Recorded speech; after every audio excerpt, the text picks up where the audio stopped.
जल्दी आ जाइए सभी आप। लास्ट क्लास में हमने पूरा एक लेक्चर पूरा कंप्लीट कर लिया था, जिसमें हमने अर्थ को पढ़ा था। अर्थ में अर्थ की लोकेशन क्या है, अर्थ का शेप कैसा है, उसका आकार कैसा है, उसका साइज कैसा है, ठीक है। उसको अगर मैं बात करूं, इक्वेटर डायमीटर कैसे कितना है उसका, एंड सरकमफेरेंस, आप देखिएगा equator circumference, equator diameter, polar circumference, polar diameter, earth के चारों तरफ रिवॉल्व कैसे करती है, कितने टाइम में करती है, यह सब हमने डिस्कशन किया था। लैटिट्यूड एंड लॉन्गिट्यूड लाइन क्या होती हैं, इंटरनेशनल डेट लाइन क्या होती है, इंटरनेशनल टाइम लाइन क्या होता है, इन सबको हम सब ने मिलकर स्टडी किया था। तो मुझे उम्मीद है उसमें तो आपको कोई डाउट नहीं होगा, ठीक है। वनडे गेन वनडे लॉस वाला टॉपिक एक बार रिवाइज कर लेते हैं। क्या था ये टॉपिक?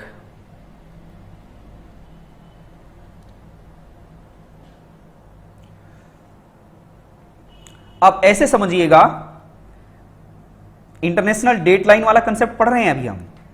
इंटरनेशनल डेट लाइन छोटा सा टॉपिक है, इसे पूरा कंप्लीट करके फिर आगे बढ़ जाता हूं। इंटरनेशनल डेट लाइन,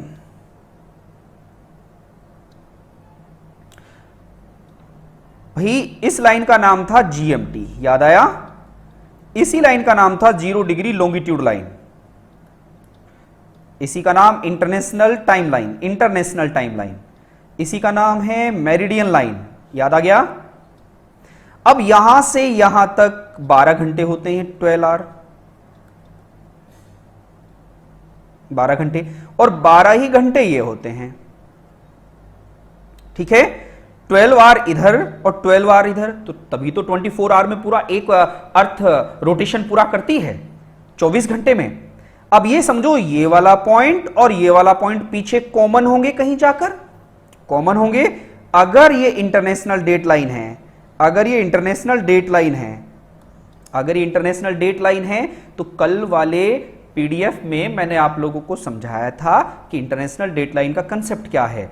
अगर ये इंटरनेशनल डेट लाइन है, अगर मैं ईस्ट से वेस्ट में जा रहा हूं, अगर मैं ईस्ट से वेस्ट में जा रहा हूं या वेस्ट से ईस्ट में आ रहा हूं, अगर वेस्ट से ईस्ट में आता हूं तो क्या होता है, one day gain,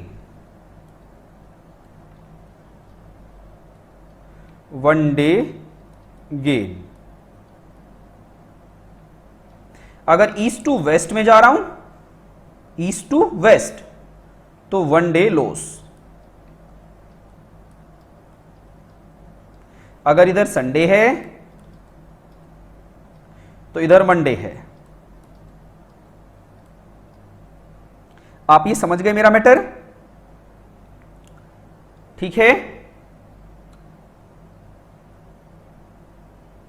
east to waste में जाते हो, अगर ईस्ट टू वेस्ट तो वन डे लॉस, एक दिन की हानि हो जाएगी। अगर वेस्ट टू ईस्ट आते हैं तो वन डे गेन, एक दिन की बढ़ोतरी हो जाएगी। आप समझ गए? अगर इधर संडे है और इधर मंडे है, one day loss one day gain, इस कंसेप्ट को समझो, पूरे 24 घंटे का डिफरेंस हो जाता है, 24 आवर में हो जाएगा ना। देखो, अरे ये भाई और ये पीछे ही तो हैं, क्लियर है? अब उस लाइन से अगर ईस्ट से वेस्ट में जा रहे हैं, ईस्ट से वेस्ट में जा रहे हैं, तो वन डे लॉस। थोड़ा सा इसको आपको सोचना पड़ेगा, बैट माइंड लगा के, कि ऐसे जाएंगे तो एक्चुअली 24 ही घंटे हैं। West to east one day gain, one day gain कैसे हुआ? कोई मंडे में था और इस लाइन को पार करके तो उसे संडे मिलेगा, तो एक दिन उसको गेन हो गया। कोई इधर संडे था, अगर इस लाइन को उसने पार कर दिया तो उसे मंडे दिखेगा। वहां डेट को चेंज करना पड़ता है, घड़ियों को चेंज करना पड़ता है, कैलेंडर में डेट चेंज करनी पड़ती है, ये कंसेप्ट है, ठीक है। मैन्युअली करना पड़ता है खुद, कि भैया अब इस लाइन को पार कर गए, अब एक दिन बढ़ा दो, या इस लाइन को इधर क्रॉस कर गया, एक दिन घटा दो, क्योंकि ग्लोब का कंसेप्ट है ये, ग्लोब का। थोड़ा सा सोच के चलो। चलो मैं फिर वापस और बताता हूं आपको। ऐसे समझो, अगर ये अर्थ है, ठीक है, अगर ये अर्थ है तो आप इस अर्थ को फ्लैट करके रख लो, तो पीछे वाला जो ये पॉइंट है ये तो कॉमन है ना 180 डिग्री का। भाई ये वाली लाइन 180 डिग्री कॉमन है। अगर मैं इसके पीछे यहां से ऐसे चला और इधर से ऐसे चला तो ये लाइन 180 वाली कॉमन होगी। क्लियर हो गया? अगर इस लाइन को मैं ऐसे समझो, ऐसे में ऐसे ले आया, यहां पर लेके आ गया, तो इधर क्या है ईस्ट, इधर क्या है वेस्ट, इधर ईस्ट है इधर वेस्ट है। तो इस कंसेप्ट को सोच के चलो तभी, क्योंकि ये समझने वाला कंसेप्ट था, तभी जाके क्लियर होगी बात। चलो बहुत बढ़िया बात है। अब नए टॉपिक पर आ जाते हैं। टॉपिक नंबर सेकंड है। टॉपिक नंबर सेकंड में हम क्या क्या पढ़ेंगे देखिएगा। ये वाला टॉपिक हम कंप्लीट कर चुके हैं फर्स्ट में, द अर्थ। पीडीएफ आपको मिल चुका था, इसका पीडीएफ आपको मैंने बता दिया था। आज हम पढ़ेंगे फिजिकल ज्योग्राफी का टॉपिक नंबर 1, लिथोस्फीयर, स्थल मंडल। लिथोस्फीयर पढ़ेंगे, स्थल मंडल। आज हम इस टॉपिक को पढ़ने वाले हैं, लिथोस्फीयर को। जमीन पर क्या क्या चीज होती हैं? जमीन पर माउंटेन होते हैं भाई। देखो सबसे पहले तो कॉन्टिनेंट और ओशियन, महाद्वीप और महासागर। सबसे पहले तो क्या होंगे? महाद्वीप होंगे और महासागर होंगे, क्योंकि जमीन पर ही तो सागर हैं। उसके बाद क्या मिलेगा? जमीन पर पहाड़ मिलेंगे, प्लेटू मिलेंगे, पठार। उसके बाद क्या मिलेंगे? मैदान, प्लेन्स। उसको आप स्थल मंडल कहते हो। उसको क्या कहते हो? स्थल मंडल कहते हो। अब स्थल मंडल का टॉपिक कहां से शुरू होगा? ये तो सिलेबस है, क्योंकि सबसे पहले तो देखो यहां से स्थल मंडल में सबसे पहले क्या देखा? स्थलाकृतियों के प्रकार, रिलीफ फीचर्स, मतलब स्थल पर जो, जमीन पर जो आकृतियां हैं वो किस प्रकार की हैं। तो इसको आपने 3 कैटेगरी में डिवाइड किया। पूरी अर्थ पर, पूरी पृथ्वी पर जो भी कुछ दिखता है आपको, वो उसका जन्म 3 टाइम पर हुआ है। पहले कुछ और बना, फिर उसके बाद कुछ और बना, उसके बाद कुछ और बना। पृथ्वी पर पहाड़ हुए, नदियां हुई, पठार हुए, प्लेन्स हुए, प्लेट्यू हुए, रॉक्स हुई, बे हुई, जितनी भी चीजें बनी हैं वो 3 टाइम में, 3 जनरेशन में बनी हैं। तो सबसे पहले फर्स्ट ऑर्डर, इसको बोलते हैं फर्स्ट ऑर्डर। आपके एग्जाम में डायरेक्ट यही पूछ लेता है, बताइए first order feature of relief कौन सा है? तो सबसे पहले कहेंगे, सबसे पहले क्या बना? महाद्वीप बने, कॉन्टिनेंट्स। एग्जाम्पल, कॉन्टिनेंट बने और ओशियन बने। ठीक है, ध्यान देना, फर्स्ट ऑर्डर में लिख लेना इस बात को, कई बार परीक्षा में आता है ये। फर्स्ट ऑर्डर में क्या बना है? तो आप बताएंगे सर कॉन्टिनेंट बने एंड ओशियन बने। सर ये थ्योरी किसने दी? इस थ्योरी को देने वाले साइंटिस्ट का नाम क्या है? Alfred Wegener. Continent drift theory बोलते हैं। इस थ्योरी का नाम क्या है? कॉन्टिनेंट ड्रिफ्ट थ्योरी के अकॉर्डिंग इस पृथ्वी पर सबसे पहले कॉन्टिनेंट्स एंड ओशियंस का जन्म हुआ।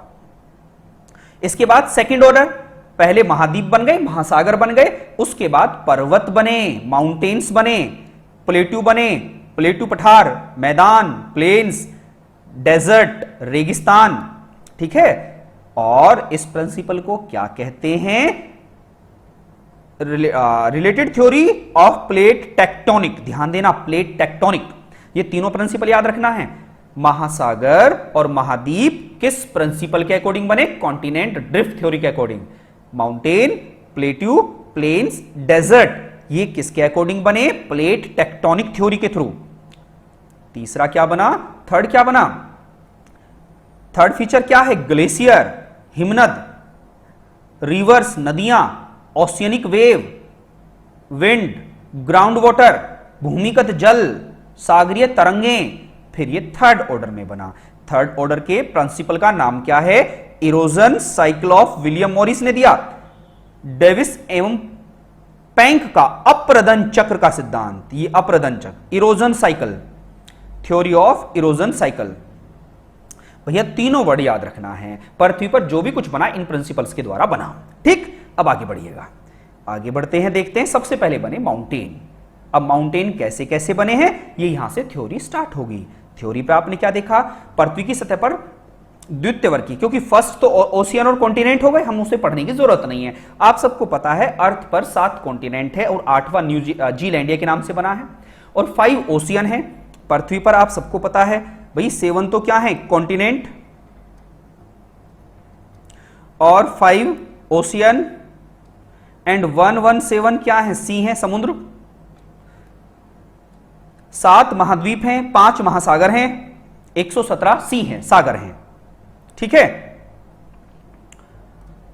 ये तो हमें पता ही है। ठीक है, ये तो बन गया। लेकिन उसके बाद हमसे जो परीक्षा में सवाल बनते हैं वो पूछ लेता माउंटेन कैसे बने हैं। अब हम मैपिंग पे चलेंगे। इनडायरेक्टली मैं आपको मैपिंग पे ले जा रहा हूं। अब इनडायरेक्टली मुझे आपको मैपिंग पे ले जाना है। अब देखिएगा पर्वत कैसे बने। पर्वतों की कहानी यहां पर दी है। माउंटेन, पृथ्वी की सतह पर द्वितीय वर्ग की स्थलाकृति। Mountain are significant relief feature of the second order of the earth surface. अभी बताया था। अच्छा, अगर आपसे कोई पूछे कि पहाड़, पर्वत किसको बोलते हैं? जिसकी हाइट, जिसकी ऊंचाई, generally the mountain are more than 1000 metre high. पहाड़ किसको कहते हैं? जिसकी ऊंचाई जनरली समुद्र तल से, याद रखना, जितने भी पहाड़ों की किसी की भी ऊंचाई नापी जाती है वो किससे मापी जाती है? सी लेवल। सी लेवल का मतलब क्या होता है? जहां समुद्र का पानी ऊपर है, जमीन नहीं। समुद्र का पानी जमीन से नहीं, ऊपर से, जो ऊपर की सतह है। जैसे ऊपर पानी है ना, पानी के ऊपर से नापते हैं। क्योंकि पूरी दुनिया में ऐसे समझो एक खेत में पानी भरा हुआ है, मुझे आपको बताना है। उस खेत में आप खुद समझिएगा, मैं आपको बड़ा एग्जांपल रियल वाला दूंगा। भाई ये कोई खेत है, फील्ड है एक, ये अब फील्ड में पानी भरा हुआ है। ये पूरे फील्ड में पानी है, पूरे फील्ड में पानी होगा। अब पूरे फील्ड में ये पानी है, हो गया पानी। ये पूरे फील्ड में पानी है। अब इसमें क्या हुआ? कुछ जमीन के टुकड़े, कुछ जमीन के टुकड़े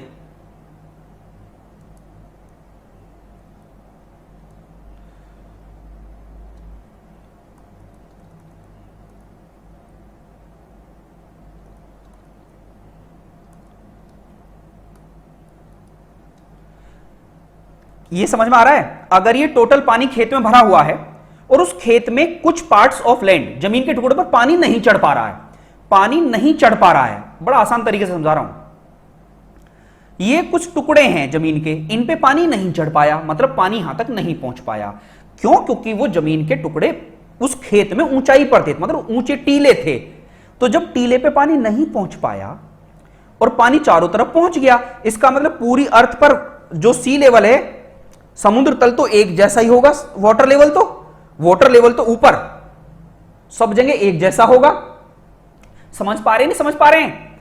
अब समझिए, जहां पानी नहीं चढ़ पाया उसको कॉन्टिनेंट कहते हैं। उसको क्या कहने लगे? कॉन्टिनेंट्स या आइलैंड। कॉन्टिनेंट्स महाद्वीप, या आइलैंड का मतलब द्वीप, महाद्वीप या द्वीप जहां पानी नहीं चढ़ पाया। इस तरीके से पृथ्वी पर एक कॉन्टिनेंट तो ये हो गया नॉर्थ अमेरिका, एक कॉन्टिनेंट इसको बोलने लगे साउथ अमेरिका, एक कॉन्टिनेंट इसको बोलने लगे अफ्रीका, और इसके दो टुकड़े कर दिए। एक का नाम रख दिया यूरोप और एक का नाम इसका एशिया रखा, इसका नाम ऑस्ट्रेलिया,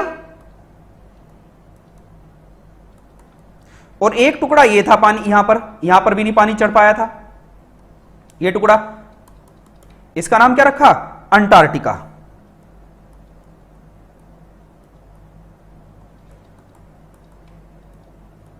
और एक छोटा सा यहां पर मिला, ये इसको बोल रहे हैं वो जीलैंडिया।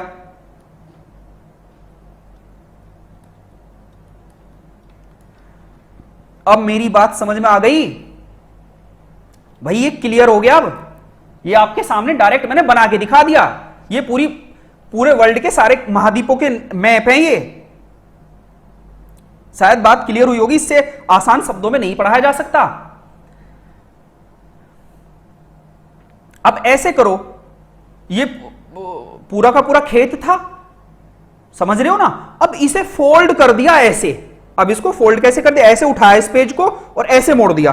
जैसे मैं भी कोई पेज उठा के दिखाता हूं, सारी चीज एग्जांपल करके सिखाऊंगा तो आपको समझ में आएगा। अब जैसे ये पेज है, अब इस पेज को मैंने ऐसे उठाया और ऐसे फोल्ड कर दिया ऐसे। जब इसे ऐसे फोल्ड करूंगा तो ये गोल बन जाएगा, बन गया गोल। इसी को क्या कह रहे हैं? ग्लोब कह रहे हैं। इसी को क्या कह रहे हैं? ग्लोब। और खोल दिया अगर इसे ऐसे तो इसको मैप बोल रहे हैं, मैप। अभी जीलैंडिया पानी के अंदर ही है, लेकिन आने वाले टाइम पर उसको ऐसा कहा जा रहा है कि जब वो आगे आएगा, जब वो आगे ऊपर उठेगा, क्योंकि पानी हट रहा है, तो उसका नाम कॉन्टिनेंट ही होगा। भाई मेरी बात क्लियर हो रही है? चलो बहुत बढ़िया बात है, आपको समझ में आना चाहिए, मैटर ये है। धन्यवाद सभी का। ठीक, क्योंकि मुझे ये समझाना जरूरी है। अगर ये बेसिक कंसेप्ट क्लियर हो गए ना, तो कभी रटने की जरूरत नहीं पड़ेगी, समझ में आएगा। तो ये सारी की सारी चीजें हैं भैया, है ना। तो अब हमें चीजों को पढ़ते हुए चलना है, बस आप ये समझ के चलो। मैं ये सारी स्टोरी सुनाई क्यों? जिससे कि आपके मन में कोई भी डाउट हो, प्लीज मुझे मैसेज करें, मैं जवाब दूंगा। क्योंकि छोटा भाई बहन जिस दिन आपसे सवाल पूछेगा, तो आप उसे गलत जवाब नहीं देंगे, आप उसे सही जवाब देंगे। ठीक है, मेरा बस इतना ही फर्ज था, क्योंकि ये मेरी ड्यूटी है भाई। चलिए, तो अब हम सबसे पहले आज हमारी यात्रा इसी मैप के अनुसार, जो मैंने मैप आपको बताया है, और ये जो थ्योरी हम पढ़ रहे थे, तो आप समझ गए होंगे। क्या समझे? कि जो ये जमीन है इस समुद्र के लेवल से मिनिमम 1000 मीटर ऊंची होनी चाहिए, मिनिमम 1000 मीटर ऊंची होनी चाहिए। अगर 1000 मीटर ऊंची है, 1000 मीटर का मतलब 1 किलोमीटर ऊंची है, तो 1 किलोमीटर ऊंची स्थान को ही हम पहाड़ कहेंगे। क्या कहेंगे? पहाड़ कहेंगे, माउंटेन कहेंगे। अगर ध्यान देना, 600 मीटर से 1000 मीटर के बीच में है, अगर 600 मीटर से 1000 मीटर के बीच में ऊंचाई है, तो उसको पहाड़ी कहेंगे। क्या कहेंगे? पहाड़ी, हिल कहेंगे। सुना साकुम्बरी की पहाड़ी? सुना होगा आपने। हिल कहेंगे उसको, हिल, पहाड़ी कहेंगे। अगर समुद्र तल से ऊपर 250 मीटर से 600 मीटर के बीच में है, तो इसको क्या कहेंगे? प्लेन कहेंगे, मैदान कहेंगे। ये बात समझ में आई आपको? बस इतनी ही बात मुझे अभी आपको यहां समझानी थी। तो अभी 1000 मीटर का कंस्टेंट क्या हुआ? 1000 मीटर से ऊंचे ही, 1000 मीटर से जो ऊंचे होते हैं उनको पहाड़ कहते हैं, माउंटेन कहते हैं।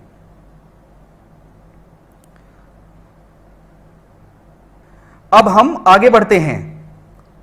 अगर ये मैटर समझ में आया हो तो अब इधर देखिएगा। देखो, मैंने आपको इस वजह से ये सारी स्लाइड बनाई है, जिससे कि आप जीवन में कभी टेंशन में मत आओ, बस सीख लो। अब देखो, ये 1000 मीटर से कम ऊंचाई वाले पर्वतों को क्या कहते हैं? पहाड़ियां कहते हैं। The mountain whose height is less than 1000 metre. ऐसे पहाड़ जिनकी ऊंचाई 1000 मीटर से नीचे है, उनको पहाड़ी कहेंगे। ठीक है। अब प्लेट्यू, पठार, तो पठार समझ लो, पठार कुछ और नहीं है। पठार ऐसे समझो कि माउंटेन में तो ये पीक होंगी, चोटियां होंगी, ऐसे ये तो पहाड़ हैं। क्या है ये? पहाड़। और पठार किसको बोलते हैं? पठार सुनो। अब ये जो माउंटेन है, तो माउंटेन में तो क्या होगा? स्लोप दिख रहा है आपको? स्लोप का मतलब समझो 45% स्लोप है, कहीं 60%, कहीं बोलते खड़ा पहाड़ था एकदम, मतलब उसका स्लोप कम है। ढलान, स्लोप का मतलब ढलान। जिसमें स्लोप हो वो तो हिल है या माउंटेन है, और जिसमें स्लोप ही ना हो, जैसे अब ये समझो ये वाला क्षेत्र, समझ गए ना ये? अब ऊंचे जाके, ऊपर जाके, अब ये ऐसे प्लेन बन गया, ऐसे ये मिट्टी है, ऐसे एकदम बीच का स्थान ऐसे हो गया, फिर पहाड़ आ गए, ऐसे फिर पहाड़ आ गए, तो बीच में ये समतल प्लेन आ गया ना ऊपर, ऊंचाई पर जाके ऐसे समझो ये जमीन थी, ये वाटर लेवल है। वाटर लेवल से ऊपर उठ गए 1000 मीटर से ऊपर, 1000 मीटर या 1000 से ऊपर, और फिर ऊपर जाके वो पहाड़ प्लेन हो गया ऐसे समतल। जैसे सुना होगा तिब्बत का पठार, प्लेट्यू ऑफ तिब्बत, सुना है? प्लेट्यू ऑफ तिब्बत या पामीर का पठार, the plateau of Pamir, the roof of the world कहलाता है, संसार की छत कहलाता है। छत कैसी होती है? प्लेन होती है ना, ऐसी छत कैसी होती है? ऐसी प्लेन होती है। ऐसे समझो कोई चीज ऐसे ऐसे मोड़ तोड़ती और ऊपर जाके वो कुछ देर ऐसे हो गई हो, प्लेन हो जाए। अगर वो प्लेन हो जाए तो क्या हो जाता है? प्लेट्यू हो जाता है। प्लेट्यू का मतलब पठार। तो माउंटेन और प्लेट्यू में क्या डिफरेंस है? माउंटेन में सर स्लोप होगा, ढलान होगा, लेकिन सर जो पठार होते हैं वो जमीन से ऊंचे जाकर वो इस तरीके से प्लेन हो जाते हैं। सर उसको आप क्या कहते हो? सर उसको प्लेट्यू कहते हैं। शायद ये बात क्लियर हो गई? चलो अच्छी बात है। अब एक परीक्षा में सवाल पूछा गया, the study of mountain is known as, mountain के अध्ययन को क्या कहते हैं? ओरोलॉजी। क्या कहते हैं? ओरोलॉजी। पर्वतों के अध्ययन को ओरोलॉजी कहते हैं। The study of mountain is known as orology, पर्वतों के अध्ययन को ओरोलॉजी कहते हैं। माउंटेन डे कब मनाया जाता है? 11 दिसंबर, 11 दिसंबर को एवरी ईयर, 11 दिसंबर को एवरी ईयर क्या मनाया जाता है? International mountain day. ठीक है, इंटरनेशनल माउंटेन डे मनाया जाता है 11 दिसंबर को एवरी ईयर। वोल्केनो, तो अब आप कहोगे सर वोल्केनो क्या है? मैं सारी चीज समझाऊंगा, टेंशन मत लेना। अब इन्होंने कहा सर वोल्केनो क्या है? अब समझो ये पृथ्वी है, पृथ्वी है। अब ये पृथ्वी का सेंटर है।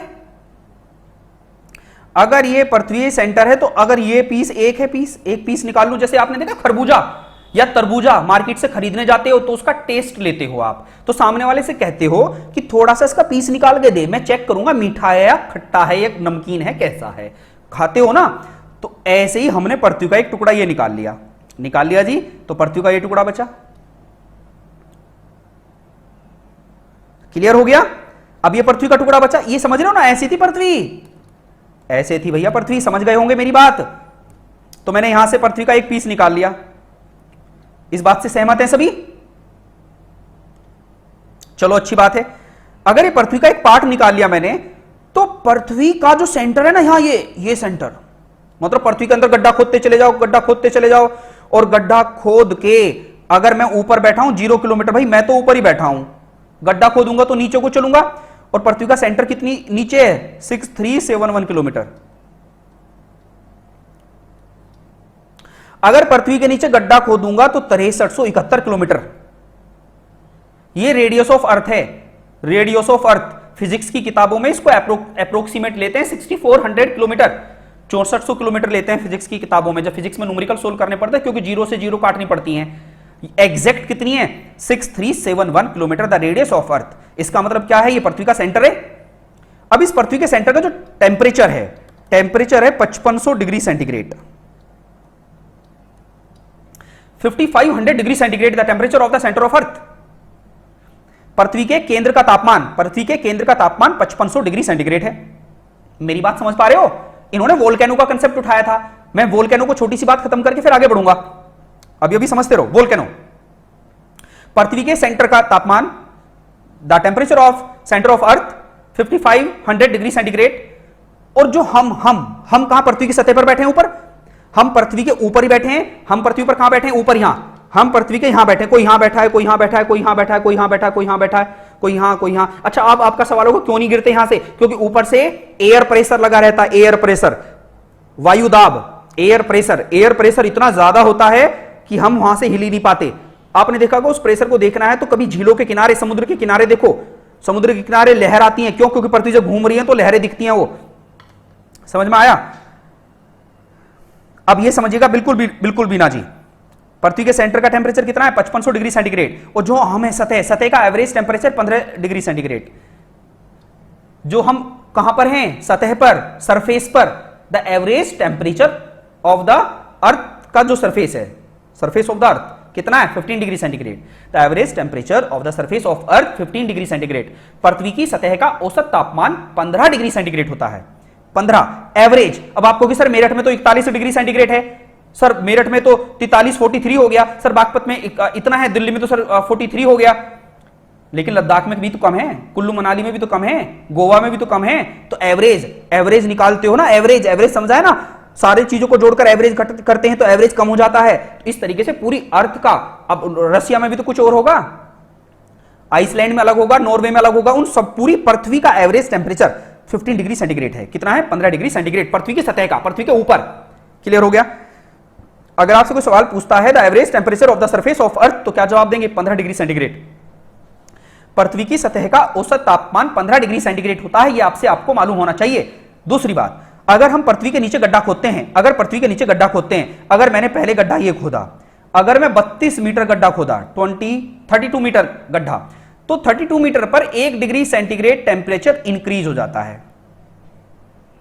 हर 32 मीटर गड्ढा खोदने पे, कभी देखना जो लोग किसान बैकग्राउंड से हैं, जो लोग गांव से हैं, या जो कुछ लोग सिटी से भी हैं, क्योंकि हम जो लोग गांव से होते हैं उन लोगों को ज्यादा मालूम होता है, क्योंकि खेती का काम करते हैं हम। जब हम खेती का काम करते हैं तो कभी बोरिंग वगैरह खेत में हम जाते हैं तो हम गड्ढा खोदते हैं, तो नीचे जाके देखना गड्ढे में तो गर्मी ज्यादा सी लगती है, ऊपर अच्छा लगता है, नीचे गर्मी। अब आप कहोगे सर हवा नहीं जाती, हवा तो जाती ही नहीं है, बट नीचे टेम्परेचर ज्यादा होता है, और जैसे जैसे गड्ढा खोदते चले जाएंगे ऐसे ऐसे टेम्परेचर बढ़ता चला जाएगा। हर 32 मीटर पर कितना टेम्परेचर बढ़ जाता है? 1 डिग्री सेंटीग्रेड टेम्परेचर बढ़ जाता है। ये बात क्लियर है? पृथ्वी के नीचे जाओगे 1 डिग्री सेंटीग्रेड टेम्परेचर बढ़ेगा एवरी 32 मीटर। अच्छा, पृथ्वी की सतह से हवाई जहाज के थ्रू ऊपर जा रहे हैं, अब एक तो गड्ढा खोद के नीचे जा रहे हैं, अब पृथ्वी की सतह से ऊपर जा रहे हैं। अगर मैं पृथ्वी की सतह से ऊपर जा रहा हूं तो क्या होगा?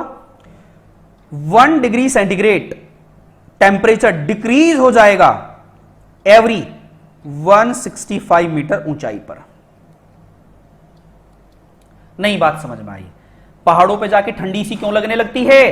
पहाड़ों पर जाके ठंडी सी क्यों लगने लगती है? ठंडा सो बोलते ठंडा सा लग रहा है, क्योंकि जैसे जैसे ऊंचाई पर जाओगे हर 165 मीटर पर 1 डिग्री सेंटीग्रेड टेम्परेचर घट जाएगा।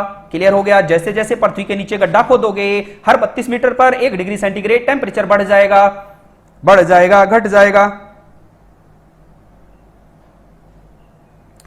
तो सर नीचे गर्मी में पानी ठंडा है क्यों?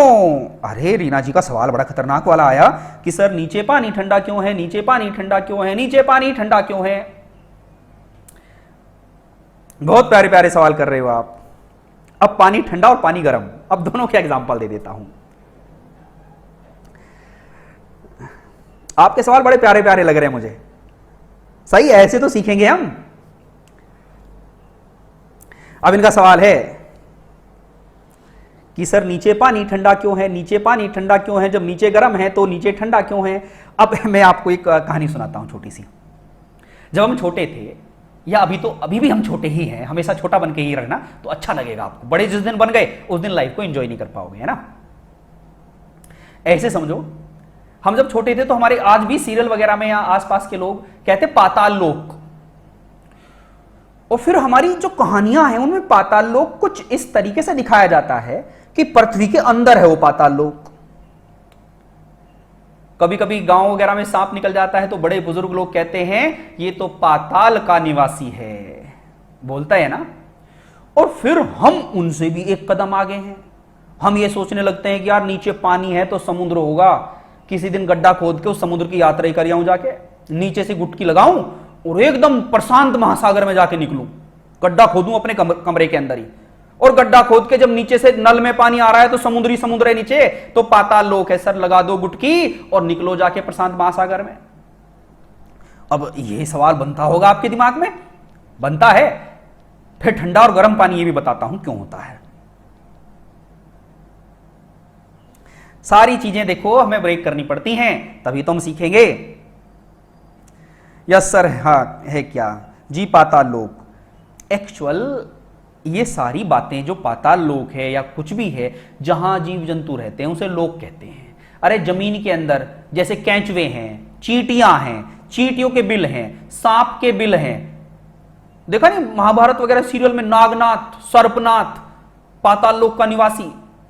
तो पाताल लोक हमारे बुजुर्गों ने साइंटिफिक रीजन से बताया था कि पाताल लोक का मतलब जमीन के गड्ढे खुदाई करो तो नीचे जीव जंतु निकलते हैं, मतलब वहां पर भी जीव जंतु हैं, तो उसे पाताल लोक कहा था। बिच्छू, सांप, कीड़े मकोड़े, उसे उन्होंने पाताल लोक कहा कि एक लोक नीचे है।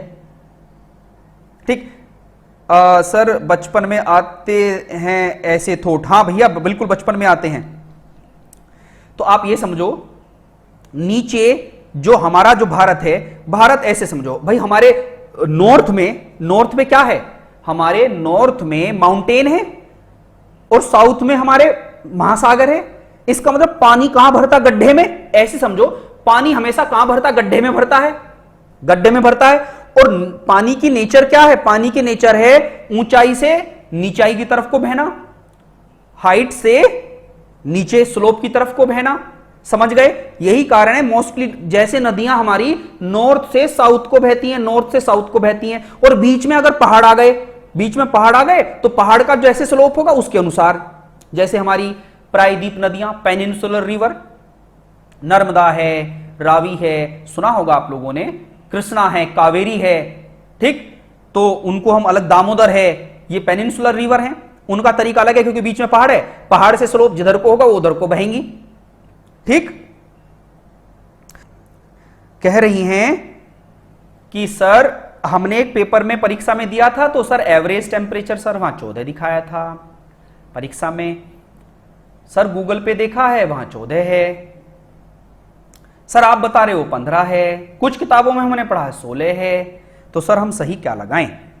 चलो जी भैया, आपका डाउट मुझे समझ में आ गया। चलो बातें जल्दी जल्दी खत्म करते हैं इस टॉपिक को, है ना भैया, इन सबके डाउट लेके मैं आगे बढ़ता हूं।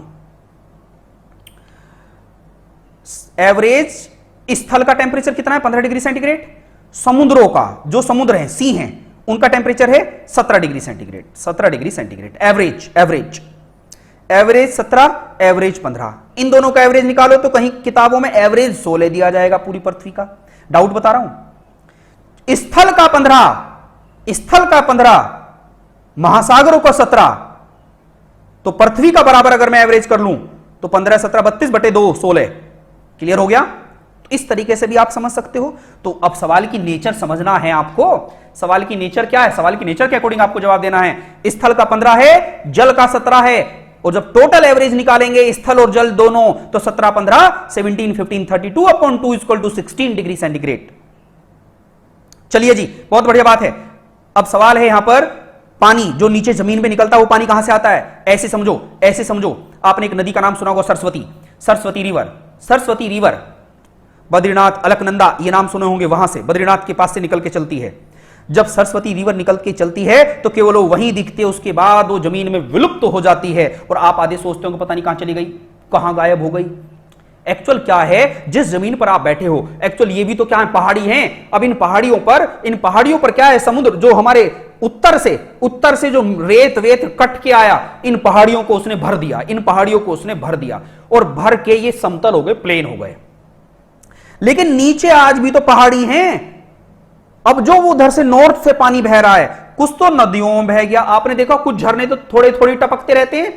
इसका मतलब नीचे जो वाटर है, नीचे भी स्रोत हैं, नीचे भी पानी के स्रोत हैं, नीचे भी पानी बह रहा होता है, ठीक है। और जो पानी नीचे बह रहा है, जब हम बोरिंग करते हैं, अगर उस स्रोत से, उस पानी के फवारे से, नीचे स्रोत से हमारा पाइप टकरा गया तो पानी आ गया, बोलते हैं बोरिंग सफल हो गया। और कभी कभी देखा होगा बोरिंग फेल हो गया। बोरिंग फेल का मतलब जिस स्रोत से पानी आ रहा था वो स्रोत पानी के नीचे खत्म हो गया। और कभी कभी देखा होगा बरसात के मौसम में पानी में गाद आने लगती है, मिट्टी आने लगती है, इसका मतलब पानी ज्यादा आ रहा है, और जो हमारा पंप है उसे खींच रहा है, और जब खींचेगा तो मिट्टी को भी खींचेगा अपने साथ। क्लियर होगी बात ये? चलो बहुत बढ़िया बात है।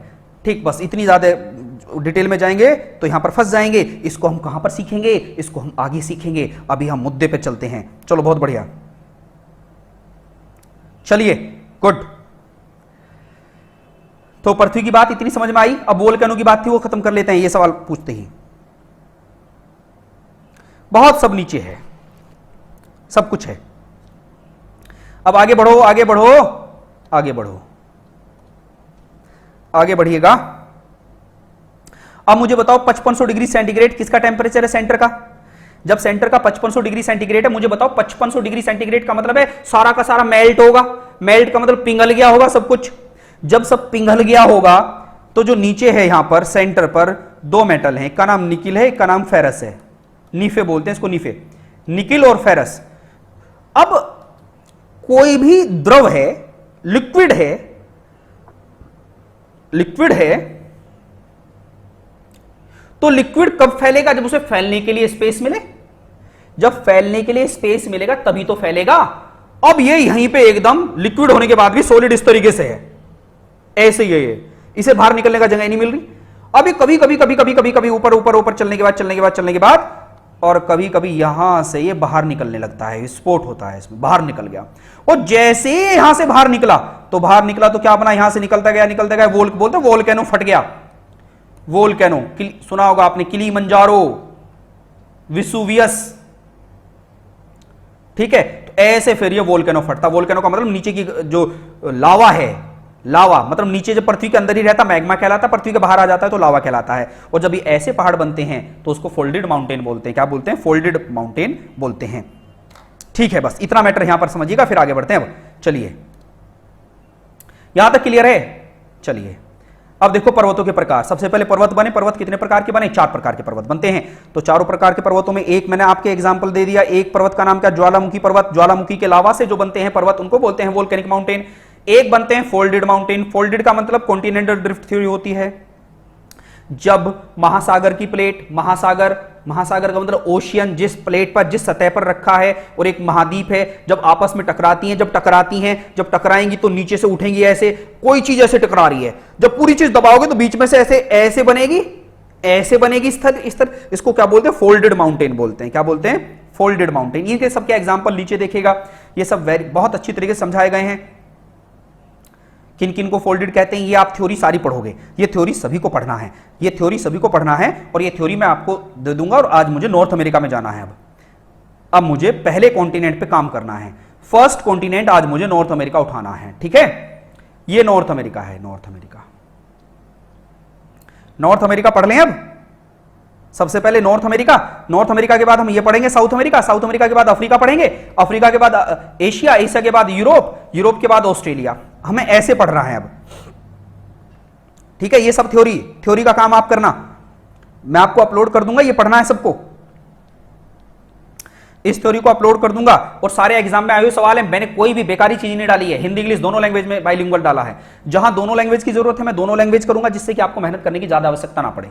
ठीक है, बहुत बढ़िया बात है। चलिए आज हम क्या पढ़ेंगे? अब नॉर्थ अमेरिका। क्या पढ़ने वाले हैं? North America. देखिए ब्लॉक पर्वत, ये सारे पर्वतों के निर्माण हैं, होस्ट, गार्बन, एक बार पढ़ लोगे फिर इस थ्योरी पर आएंगे। ये चारों प्रकार के पर्वत कैसे कैसे बने सबके एग्जाम्पल के साथ दिखा रखा है नोट्स में। भरमार है, कहां कहां सवाल आए, सारा कुछ है। जैसे किलीमंजारो, माउंट तितली, मोना किया, हवाई, प्रशांत महासागर, ये सारे एग्जाम्पल ये रटोगे आप, समझाऊंगा मैं। आप अपनी तरफ से बस पढ़ के आओ। अब मुझे नॉर्थ अफ्रीका की यात्रा पे इस पूरे पृथ्वी के ग्लोब पर लेके जाना है। पर्वत कैसे रटने हैं, कैसे पढ़ने हैं, ये काम मेरा है। मैं सब कुछ आपको समझाऊंगा। अब देखो प्रमुख पर्वत श्रृंखला, मेजर माउंटेन रेंज। सबसे पहले अलास्का दे दिया इसने, मतलब नॉर्थ अमेरिका दे दिया ना यहां से। अब इस नॉर्थ अमेरिका को मेरे साथ चलना है आपको। आप अपने ग्लोब पर नॉर्थ अमेरिका खोल लो सबसे पहले। अब हम नॉर्थ अमेरिका में चलेंगे। नॉर्थ अमेरिका पे पहुंचो जल्दी।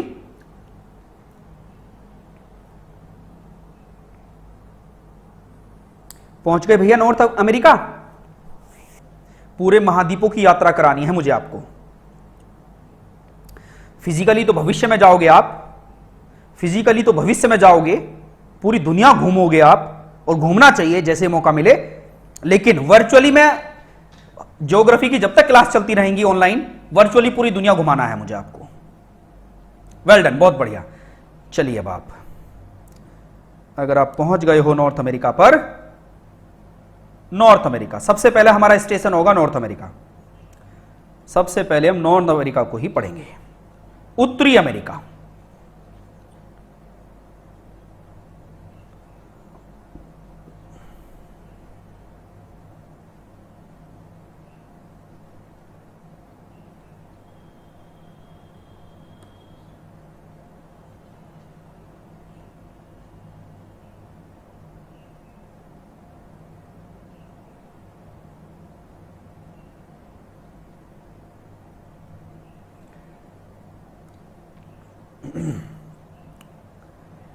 नॉर्थ अमेरिका का सबसे पहले पॉलिटिकल मैप खोलिएगा। पॉलिटिकल खोल लिया? पॉलिटिकल मैप है नॉर्थ अमेरिका का ये। पहले तो मैं आपको इसके कंट्री रटाता हूं। कंट्री रटाऊंगा और कंट्री रटा के फिर आगे बढ़ेंगे। ठीक है, क्योंकि परीक्षा में सब कुछ आता है। इसे मैं बड़ा कर लेता हूं। इसको मैंने कर लिया बड़ा।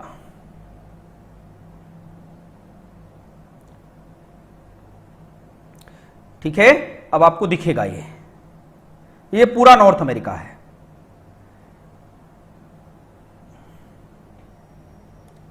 ठीक, हाँ, मैं पेज नंबर देख लेना ऑक्सफोर्ड में कौन जो भी आप देख रहे हैं मैप, एटलस अगर आप देख रहे होंगे तो नॉर्थ अमेरिका ओपन कर लो।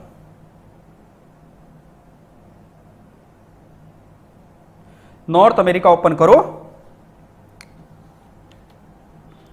कर लिया?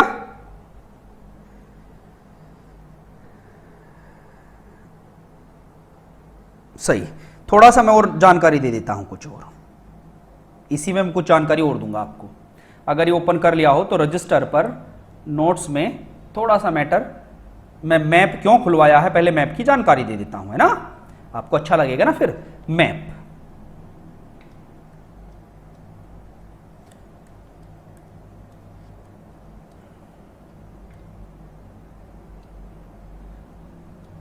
कि सर हम मैप क्यों पढ़ें, मैप से हमको क्या मिलता है,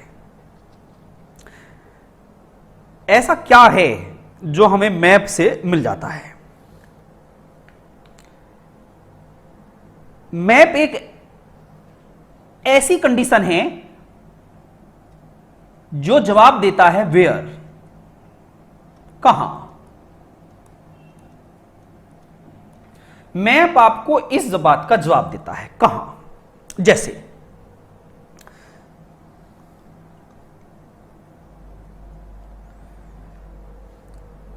मैप दो प्रकार के होते हैं और मैप आपको जवाब क्या देगा, वेयर, कहां। क्योंकि मैप पढ़ने जा रहे हैं ना, सारा कुछ मैपिंग चलेगा भैया, ध्यान देना, टोटल मैपिंग चलेगा। टोटल मैपिंग का सेक्शन स्टार्ट हो चुका है आपका। मैप आपको जवाब देता है कहां, क्या चीज कहां, कहां क्या, वाटर,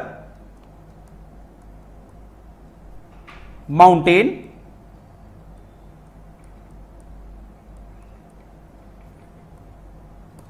प्लेन, सिटी, कंट्री,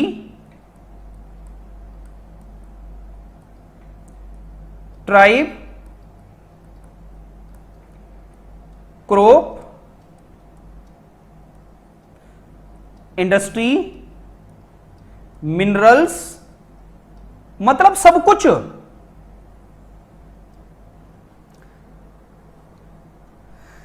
देखो मैप, क्यों इस मैप की जरूरत पड़ती है भैया, क्योंकि एक बात बताओ आप, एक बात बताइए आप मुझे, अगर मैं यहां से आपको कह रहा हूं कि यहां से आप केदारनाथ चले जाओ, अब केदारनाथ चले गए आप, अब केदारनाथ होके आ गए।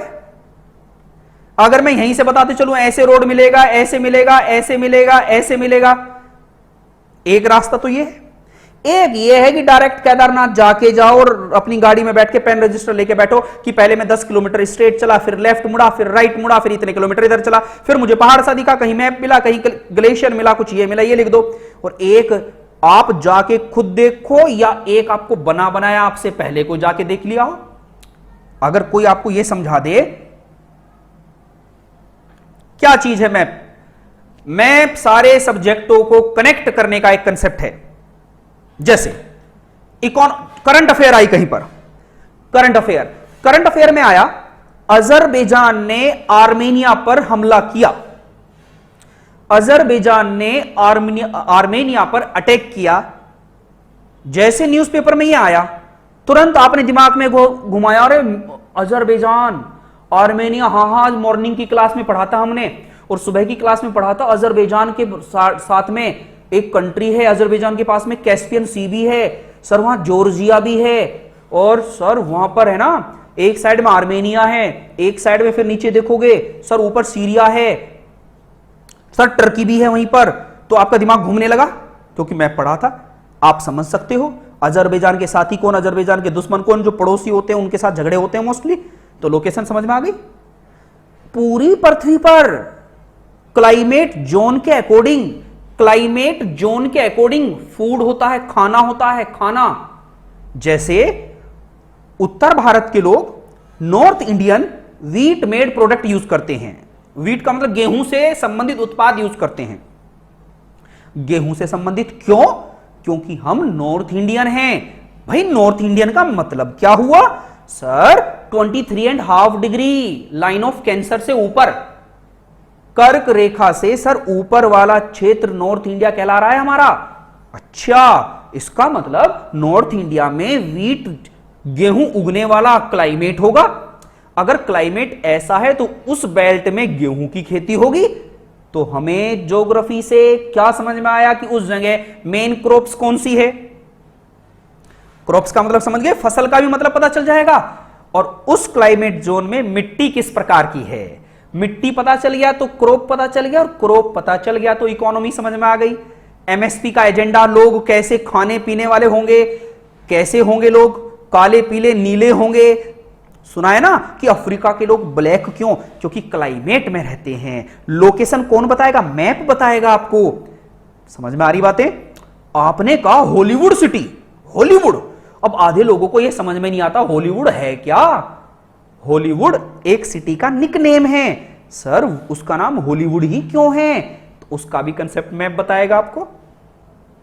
आपसे पूछ लिया कि गंगा रिवर कौन कौन से स्टेट से पास होती है, तो मैप के थ्रू देख लिया, लोकेशन क्लियर हो गया। ठीक है, माउंटेन मैप के थ्रू देख लिया, तो इसका मतलब मैप हिस्ट्री में भी काम आएगा। क्यों, क्योंकि आपसे पूछा जाए कि बताइए इंडिया में जितने भी आक्रमणकारी थे, जो कहां से आए, टर्की से आए, तुर्की से आए, अफगान से आए, अरब से आए, टर्की अरब अफगान इन देशों से आए। अब इनकी लोकेशन मैप में कहां है और वहां से भारत में आने की क्या कंडीशन है। भारत का दुश्मन पाकिस्तान है तो हम पाकिस्तान को इतना हाईलाइट क्यों करते हैं, मैप में पता चलेगा कि उसका बॉर्डर इस शेयर करता, यहां पर हमारी गड़बड़ है। सब कुछ मैप बताएगा आपको। वुहान सिटी कहां पर है, अब देखने तो जाओगे नहीं वुहान को, वुहान का पता मैप से लगाओगे। जो हाईलाइटेड रहता है वही सब्जेक्ट में कंसेप्ट बनता है एग्जाम में। और मैप में उस लोकेशन को वहीं एक बार रटने के बाद डेली मैप घुमा लिया करो, न्यूज़पेपर से मैप चलेगा फिर दिमाग में। ठीक है, ऐसे आपके दिमाग का विकास हो जाएगा। इसका मतलब मैप क्या बताएगा, सिटी, माउंटेन, ये सब कुछ मैप से पता चलेगा। मैप होते हैं दो प्रकार के, चलो आगे बढ़ते हैं। मैप दो प्रकार के होते हैं, एक को आप फिजिकल कहते हो, एक को बोलते हो पॉलिटिकल।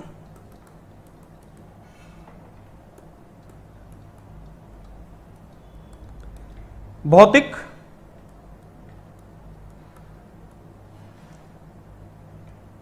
राजनीतिक।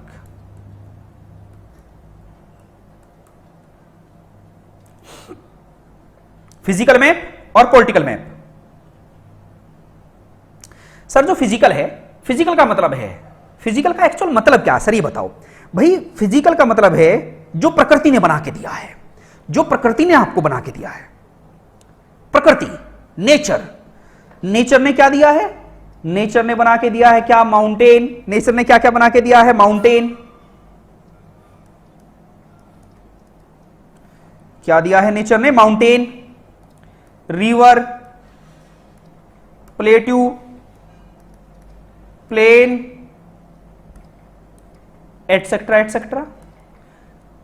जो मानव निर्मित नहीं है, मैनमेड नहीं है, मैनमेड नहीं है, प्रकृति मेड है। जो नेचर ने बनाया है, प्रकृति ने जैसे बनाया है ऐसे ही दिखा दो, ऐसे ही दिखा दो, उसको फिजिकल मैप कहते हैं। मेरी बात समझ में आई। जो भी प्रकृति ने बना के दे दिया आपको, जैसा भी था, कहीं पहाड़ थे तो पहाड़ दिखा दिए, नदी है तो नदी दिखा दी। ठीक है, प्लेन है तो प्लेन दिखा दिए, पठार है तो पठार दिखा दिए, सी, ओशियन, सी, बे, गल्फ, स्ट्रेट, समझ रहे हो ना। जैसा प्रकृति ने हमें बना के दिया है, अगर हम ऐसा ही पढ़ लें तो वो फिजिकल मैप होता है। अब इंसान ने क्या काम किया है, इंसान ने बनाया है देश अपना, कि ये तेरा देश पाकिस्तान, ये मेरा देश हिंदुस्तान, और हिंदुस्तान से झगड़ा हुआ तो बांग्लादेश अलग कर दिया, अपने लालच में म्यांमार अलग कर दिया, अपने लालच में भूटान अलग कर दिया, अपने लालच में नेपाल अलग कर दिया, अपने लालच में अफगानिस्तान अलग कर दिया। नॉर्थ कोरिया साउथ कोरिया एक थे, लेकिन झगड़ा दो भाइयों में, जमीन के बंटवारे कर दिए। मेरी बात समझ में आ रही है। इंसान ने अपने लालच में जमीन को जिस तरीके से विभाजित किया है वो पॉलिटिकल मैप कहलाता है। यही कारण है पॉलिटिकल मैप में कंट्री की बॉर्डर लाइन दिखाई जाती है, पॉलिटिकल मैप में रूट दिखाए जाते हैं, सड़क मार्ग दिखाए जाते हैं, वायुयान मार्ग दिखाए जाते हैं, सिटी की लोकेशन दिखाई जाती है, किसी कंट्री की कैपिटल दिखाई जाती है, कोई स्टेट दिखाया जाता है और कोई गांव भी दिखा दिया जाता है। तो इसका मतलब पॉलिटिकल मैप यहां क्या क्या चीज बताता है? Country, city, state, country, state, city, etcetera etcetera, village, समझ रहे हो ना? ये सारी चीजें जो बताएगा वो पॉलिटिकल मैप बताएगा। ये मेरी बात क्लियर हो गई होगी। जनरली मैप दो ही होते हैं, वैसे तो मेरे पास तो 12 प्रकार के मैप हैं जो मैंने पढ़ा है डेप्थ में। मैंने तो 12 टाइप के पढ़े हैं, 12 टाइप के। अंत में कंक्लूजन सबका एक ही है, 2 ही टाइप के होते हैं। उसको नीचे ब्रेक करते रहो, ब्रांच। जैसे आपने देखा फिजिक्स एक ही है, फिर फिजिक्स के अंदर एस्ट्रोफिजिक्स अलग है, क्वांटम फिजिक्स अलग है, समझ रहे हो ना? उसको आगे फर्दर डिवाइड किया, लेकिन जनरली 2 ही है मैप। मेरी बात से सहमत हैं? 2 ही प्रकार के मैप होते हैं, फिजिकल मैप और पॉलिटिकल मैप, ब्रॉड लेवल पर। कैटेगरी तो बहुत सारी बना सकते हैं हम, ठीक? चलिए, बहुत बढ़िया है। अब आगे बढ़ते हैं। अब इतनी बात होने के बाद आपने कहा कि ठीक है सर, ये तो हम समझ गए, लेकिन सर थोड़ी सी चीजें और बताओ, सर थोड़ी सी बातें और बताओ। आप कॉन्टिनेंट बताओगे? मैंने कहा बिल्कुल, कॉन्टिनेंट।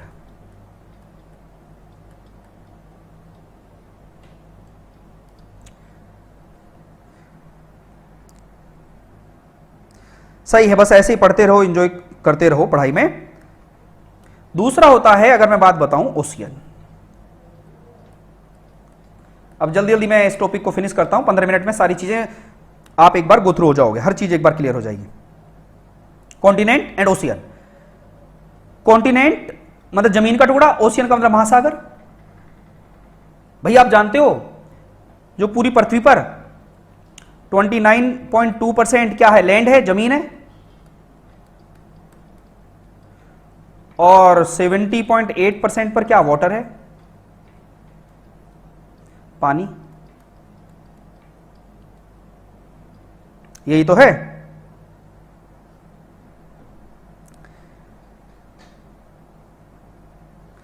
अब शिवम जी कह रहे हैं सर मैप का इन्वेंशन किसने किया है? जब आप एटलस मैप उठाओगे ना, ये एटलस मैप, ये जब एटलस मैप उठाओगे तो उसके पहले पेज पर पूरी हिस्ट्री दी है। ये पूरे पेज में पूरी हिस्ट्री दे रखी है, ये पढ़ लेना भैया। इसमें पूरा बहुत सारे लोगों ने बहुत बड़े अलग अलग कंसेप्ट दिए हैं, सारा कुछ इसमें आपको मिल जाएगा कि पहला मैप कैसा था। देखो पहला मैप ऐसा था, ये सब कुछ लिया, इसके नाम भी लिखे हैं, टॉलमी लिखा है, जॉर्डस मार्केटर लिखा है, टॉलमी लिखा है, ठीक है? तो ये आप पढ़ लेना, कोई दिक्कत नहीं है। बेबीलोन, ये सब कुछ पहले पेज पर, इस एटलस पर, इस एटलस पर पहले पेज पर ही है, इसको पढ़ लेना है ना। अलग अलग प्रकार के हैं। चलिए, बहुत कुछ है, उसको आप देखिएगा खुद से। कॉन्टिनेंटल महाद्वीप और ओशियन। महाद्वीपों के अंदर जो आप पढ़ोगे, कंट्री पढ़ोगे, जल्दी लिखते हैं। कंट्री, देश। देशों के अंदर हम पढ़ेंगे सिटी या स्टेट, प्रांत। ओशियन, ओशियन के अंदर आप पढ़ोगे सी, सागर। इसके नीचे पढ़ोगे आप खाड़ी, खाड़ी।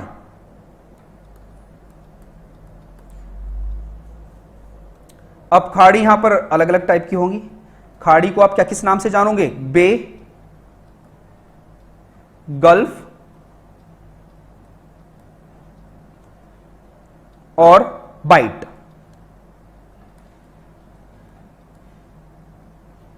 ठीक है, अभी मैं खाड़ी बताऊंगा। खाड़ी हिंदी में तो खाड़ी लिख दिया, लेकिन इंग्लिश में इसमें कितने सारे नाम हैं? इंग्लिश में 3 नाम हैं। खाड़ी को बे भी कहते हैं, गल्फ भी कहते हैं और बाइट भी कहते हैं। जैसे सुना होगा बे ऑफ बंगाल, सुना है? Gulf of Mannar, bight of Australia. अभी मैं सबको मैप में दिखाऊंगा, मैप में दिखाऊंगा, घबराना नहीं है। ठीक है। अब महाद्वीपों और सागर और महासागर, इन सबको, खाड़ी वाड़ियों को, महाद्वीपों को और इस वाले पोर्शन को, इस वाले पोर्शन को और इस वाले पोर्शन को आपस में जो कनेक्ट करेगा, आपस में जो जोड़ेगा, आपस में जो सेपरेट करेगा, जोड़ेगा सेपरेट करेगा, जोड़ेगा सेपरेट करेगा, वो कौन करेगा, वो कौन करेगा, वो ध्यान देना, वो जल संधि, वाटर बॉडी।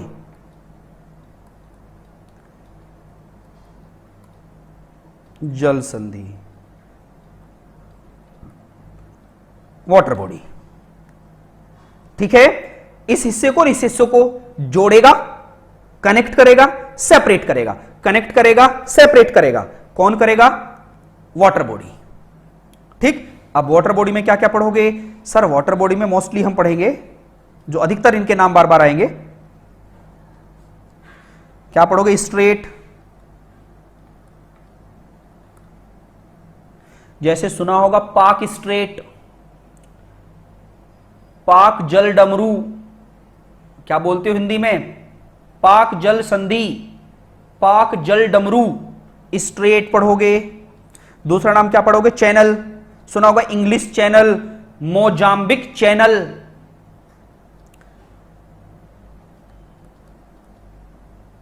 चैनल। फिर और क्या पढ़ोगे? पैसेज, सही है। ठीक। कहने का मतलब इस पूरे सिस्टम में अब ये सारे वर्ड्स नए नए क्रिएट हुए यहां पर। अब जब ये नए नए वर्ड क्रिएट हुए तो मैं बस आज की क्लास को तो यहीं पे छोड़ूंगा, लेकिन मैं आपको सारे वर्ड्स दिखाऊंगा। अभी पहले इन सारी चीजों को एक बार मैं समझा देता हूं। अब चलिए मेरे साथ यात्रा पर, कुछ है ना।